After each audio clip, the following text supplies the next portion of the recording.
بسم اللہ الرحمن الرحیم۔ آخر یزید نے حضرت عائشہ کو نکاح کا پیغام کیوں بھیجا؟ محترم ناظرین، آج کی اس ویڈیو میں ہم بات کریں گے اسلامی تاریخ کے ایک ایسے بادشاہ کے بارے میں کہ جس کی حکومت صرف و صرف 3 سال ہی رہی، لیکن ان 3 سالوں میں اس نے ایسے شرمناک کام کیے کہ جنہیں بیان کرتے ہوئے دل روتا ہے۔ وہ بادشاہ یزید تھا، جو کہ بنو امیہ حکومت کا دوسرا بادشاہ تھا۔ یزید نے حکومت سنبھالتے ہی سب سے پہلے حضور صلی اللہ علیہ وسلم کے نواسے حضرت حسین رضی اللہ عنہ کو بہت بے دردی کے ساتھ کربلا کے میدان میں شہید کروا دیا، اور پھر اسی کے اشارے پر دنیا کی سب سے پاکیزہ عورتوں کو پیدل ہی کربلا کے میدان میں کوفہ شہر لے جایا گیا۔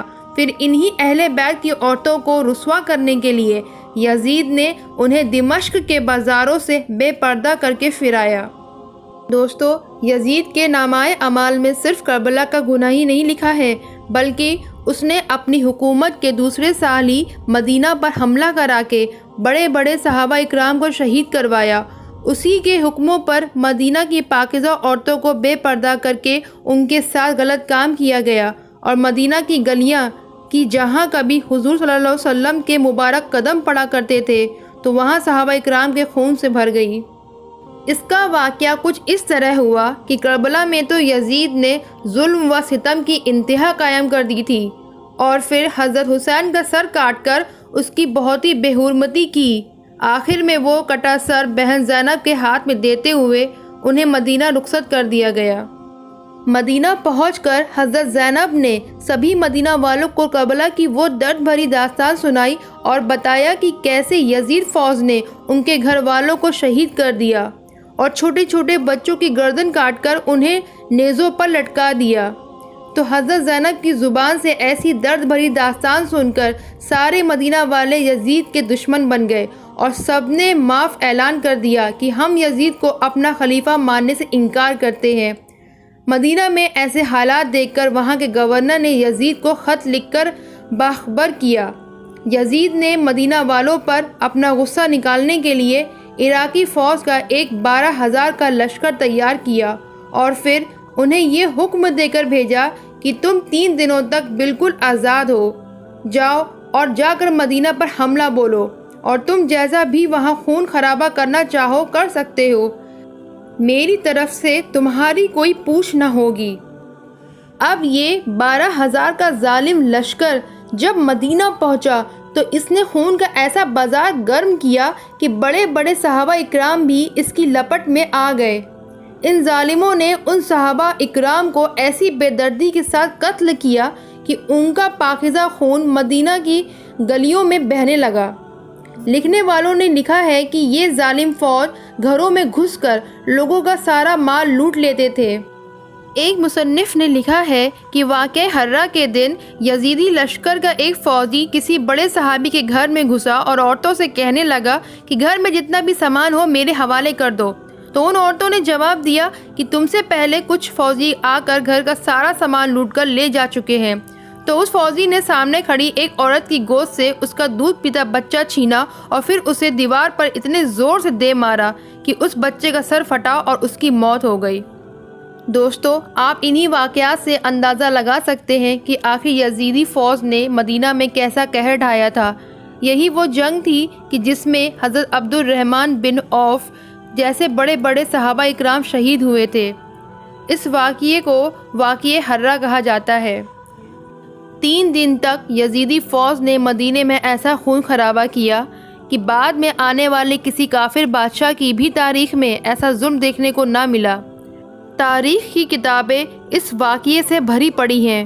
کوئی بھی ایسا بڑا مورخ نہیں کہ جس نے واقعہ حرہ کو اپنی کتاب میں لکھتے ہوئے خون کے آنسو نہ بہائے ہوں، کیونکہ یہ یزید حکومت کی پیشانی پر ایک ایسی کالک لگی ہے کہ جس کو چھڑانا ناممکن ہے۔ دوستو، یزید کے ظلم کی انتہا صرف واقعہ حرہ تک ہی محدود نہیں ہے، بلکہ اس نے اپنی حکومت کے تیسرے سال مکہ شریف میں فوجیں داخل کر کے وہاں بھی خون خرابہ کروایا۔ اس کے پیچھے کا واقعہ کچھ اس طرح ہے کہ جیسے مدینہ والوں نے یزید کو اپنا خلیفہ ماننے سے انکار کر دیا تھا، تو اسی طرح اس کے ظلم و ستم کو دیکھتے ہوئے مکہ والوں نے بھی صاف انکار کر دیا کہ ہم یزید کو اپنا خلیفہ نہیں مان سکتے۔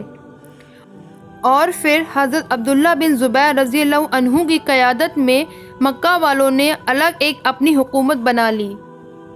جب یزید کو اس بات کی خبر ہوئی کہ مکہ والوں نے مجھے بادشاہ ماننے سے انکار کر دیا ہے اور عبداللہ بن زبیر رضی اللہ عنہ نے وہاں اپنی حکومت جما لی ہے، تو یزید نے ایک شامی فوج کا لشکر مکہ کی طرف روانہ کیا اور انہیں حکم دیا کہ تم مکہ کو چاروں طرف سے گھیر کر ان پر آگ برسانا۔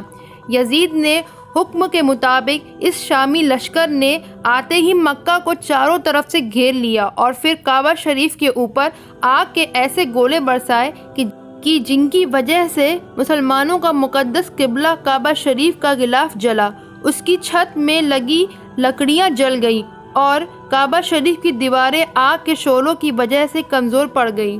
کئی دنوں تک کعبہ شریف میں نماز تک نہ ہوئی، کیونکہ جو بھی مسلمان عبادت کی غرض سے باہر نکلتا تو اسے یہ شامی لشکر اپنا نشانہ بنا کر شہید کر دیتے۔ اسی جنگ میں حضرت عبداللہ بن زبیر کو بھی شہید کر دیا گیا۔ لیکن دوستو، مکہ پر کیا گیا یہ حملہ زیادہ دن تک نہ چل سکا، کیونکہ اب یزید کا نامہ اعمال گناہوں سے بھر چکا تھا اور وہ انہی دنوں ایک عبرتناک بیماری میں مبتلا ہو کر ذلت کی موت مر گیا۔ دوستو، یہ تو تھے یزید کے وہ گناہ جو اس کی سیاست سے تعلق رکھتے تھے، لیکن اس ظالم نے اپنی زندگی میں کچھ ایسے بھی گناہ کیے تھے کہ جن کا صرف کتابوں میں بہت کم ملتا ہے، اور بہت سے لوگ تو یزید کے ان گناہوں کے بارے میں جانتے تک نہیں ہیں۔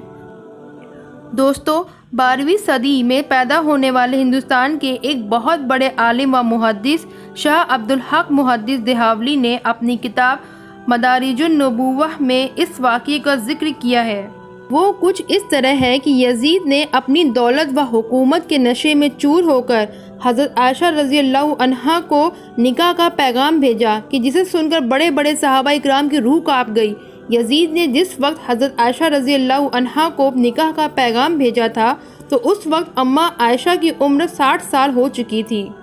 دوستو، حضور صلی اللہ علیہ وسلم کی تمام بیویوں کو امہات المومنین کہا جاتا ہے، مطلب سارے مسلمانوں کی مائیں۔ یہ لقب اللہ تعالیٰ نے ان پاکیزہ ہستیوں کو ان کے شرف میں عطا فرمایا ہے۔ قرآن کے 22ویں پارے میں اللہ نے حکم دیا ہے کہ حضور صلی اللہ علیہ وسلم سے نکاح کے بعد آپ صلی اللہ علیہ وسلم کی تمام بیویاں مسلمانوں پر حرام ہیں، مطلب حضور صلی اللہ علیہ وسلم کی وفات کے بعد کوئی بھی ان سے نکاح نہیں کر سکتا۔ اس لیے آپ صلی اللہ علیہ وسلم کی وفات کے بعد آپ کی کسی بھی بیوی نے کوئی دوسرا نکاح نہیں فرمایا۔ لیکن جب ظالم یزید نے حد پار کرتے ہوئے حضرت عائشہ رضی اللہ عنہا کو نکاح کا پیغام بھیجا تو اس وقت بڑے بڑے صحابہ اکرام نے مخالفت کر کے اسے قرآن کی آیتیں سنائی کہ حضور صلی اللہ علیہ وسلم کی بیویاں کسی کے لیے بھی جائز نہیں ہو سکتی۔ قریب تھا کہ یہ مخالفت بڑھ کر ایک جنگ کی شکل اختیار کر لیتی، لیکن حالات کی نازکی کو دیکھتے ہوئے یزید کے والد امیر معاویہ نے معاملے کو اپنے ہاتھ میں لیا اور یزید کو ڈانٹ لگاتے ہوئے کچھ بڑے بڑے صحابہ اکرام کا غصہ ٹھنڈا کیا۔ لیکن دوستو، یزید کی یہ ایسی گھناؤنی حرکت تھی کہ جس کو لکھتے ہوئے بڑے بڑے مورخوں نے بھی اس کی مذمت بیان کی ہے۔ محترم ناظرین، امید کرتی ہوں آپ کو یہ آج کی انفارمیٹیو ویڈیو بہت پسند آئی ہوگی۔ اگر ویڈیو یہ پسند آئی ہو تو میرے چینل عنایہ وائس کو سبسکرائب کر لیں اور ساتھ ہی بیل آئیکن آل پر پریس کر دیں۔